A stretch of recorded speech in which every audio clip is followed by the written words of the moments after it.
If you're a parent, you probably have had this situation happen before when you are taking your kids home from school or church and you ask them what they learned about that day, and the only answer you can get from them is, I don't know. However, what do you do when the roles are reversed and when your kids finally ask you a question about something they heard about at church or at school and you don't know how to answer their question?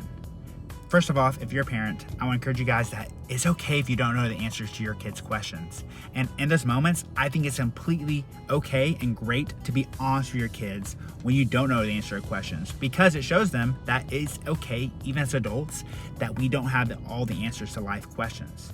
However, it's important that we don't leave your kids' questions with just the answer, I don't know.